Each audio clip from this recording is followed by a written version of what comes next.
passe la parole à Christine Cazel, notre présidente. Bonjour à tous.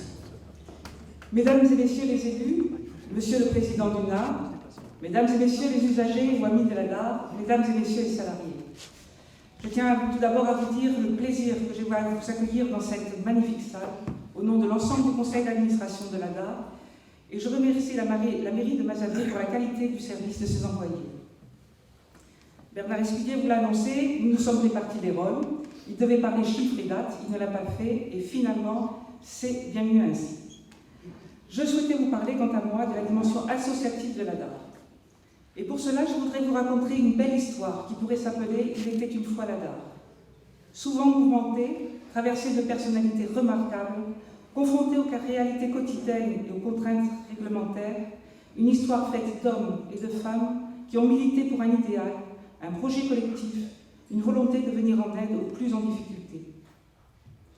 Fêter la DAR aujourd'hui, c'est aussi se rappeler que l'aventure n'a pas commencé il y a 40 ans, mais bien avant, au sortir de la guerre, quand il fallait répondre aux besoins harassants de la vie quotidienne des mères isolées, veuves de guerre ou femmes d'ouvriers aux horaires exténuants. Il fallait assurer le linge, le ménage, la cuisine, s'occuper des enfants. C'est à ce besoin-là qu'a répondu la PAF, l'Association populaire d'aide aux familles, à la fin des années 40, association fondée à l'initiative de militants ouvriers. Plus tard, à la fin des années 60, quelques militants de cette association ont perçu les nouveaux besoins des personnes âgées moins autonomes, des besoins auxquels il fallait apporter une réponse. Et cette réponse, ils la construisirent au sein de la PAF tout d'abord, avant de créer en 1972 une nouvelle association, la DAR.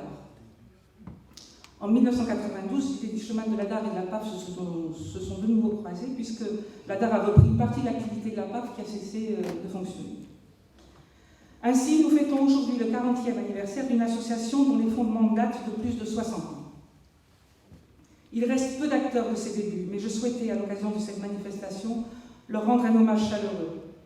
Ce militantisme des origines a changé, bien sûr, avec le monde qui nous entoure. Les administrateurs ne sont plus les mêmes, les combats à mener non plus, mais il y a toujours des batailles à livrer pour soutenir les plus fragiles d'entre nous. C'est pour cela que depuis près de 20 ans, la DAR a fait le choix de s'ouvrir à tous les publics, en posant comme principe que les besoins sont multiples et qu'il faut y apporter des réponses possibles, les meilleures réponses possibles. Les administrateurs ont su, au cours du temps, s'adapter aux besoins du monde qui change, d'une société qui n'est plus celle des années 70. Cela a été possible car il y a eu des passeurs de relais.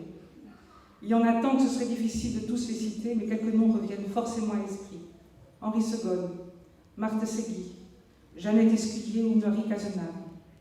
Plus près de nous, Josette Cousigné ou Pierre Hunet, et bien sûr, la doyenne actuelle de notre association, Suzanne Goudet.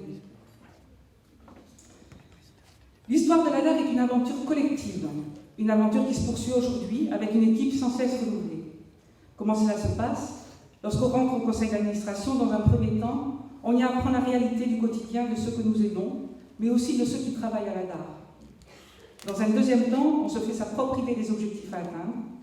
Dans un troisième temps, enfin, on travaille, on collabore avec des partenaires, on s'empare des enjeux et on recherche des solutions aux problèmes.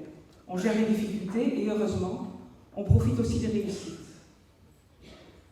Le fonctionnement associatif n'a pas pour but de chercher du profit, mais il met en avant la qualité du service, la couverture du territoire, les conditions de travail des personnels, en conjuguant tout cela avec l'équilibre budgétaire.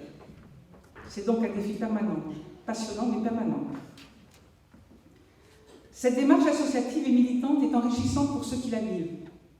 Elle permet des avancées collectives qu'on ne peut atteindre ailleurs.